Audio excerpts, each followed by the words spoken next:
Hey guys, welcome to my first try at a Skylander custom tutorial video, or not so much a tutorial, more just a showcase of my process. I'm not going to have all the answers that you guys ask when doing this, but I can go ahead and answer some of the common ones that I get a lot. So the first thing that I always tell people who ask me about customs is to get good brushes. That is more important than the paint. Get brushes that you can really work with and that are small. This, in fact, is too big for most of the details I do. I use this for filling in big patches of space here. This one, it looks about the same size, but it gets much thinner in the tip once it is wet. So I like this one for some detail, but you'll always want something super tiny for the finest detail. So make sure you get enough brushes to be able to cover those bases. It is a good idea to have some bigger ones for kind of quick, huge swaths in undercoat. So like for her wings here, this would be a good one to quickly go ahead and fill in that area.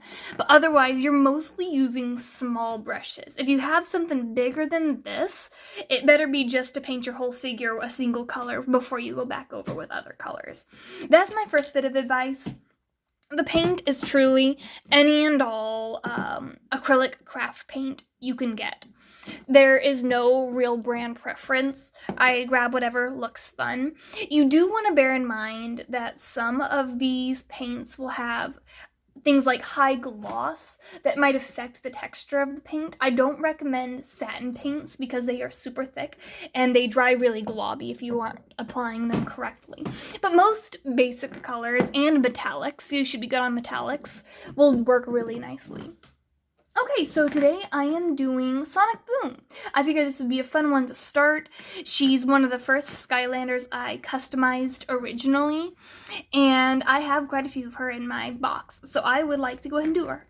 And she's also got this poor little scuff on her beak there that could really use a fresh coat.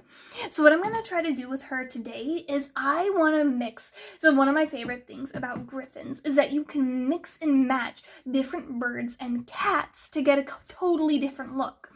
And so today I'm going to do a blue jay with a bobcat, kind of backyard animals that, or at least for here in the United States, and combine those. I think the blue with the light tan browns will actually look really good.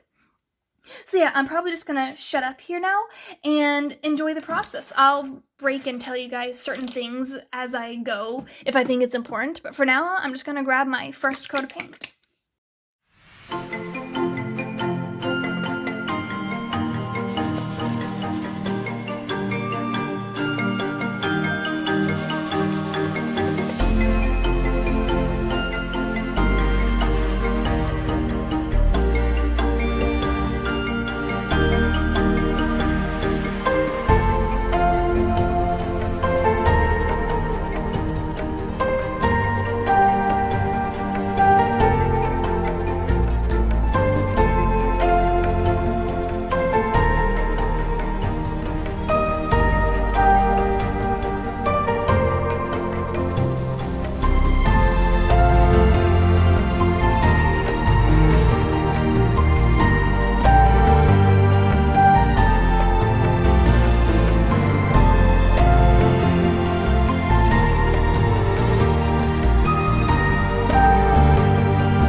So while the last little bit of my painting video wraps up, I want to thank you all for stopping in and watching this one. I kept the editing pretty simple for this one. I just kind of wanted to test the waters with recording how I paint. I didn't end up going back and adding in any verbal details. I'll do that a lot more on my next one, which is a pretty major custom. I think you guys will be excited for it. If you've been following what I do on Twitter or Reddit, you'll already know who it is. It's super exciting. But yeah, this is my custom sonic boom. I really hope you enjoyed. I hope being able to see this, even if sped up, let you guys see a bit of how the process works. If you want to try this yourself, just remember to take your time. And of course, as I said at the beginning of the video, small brushes.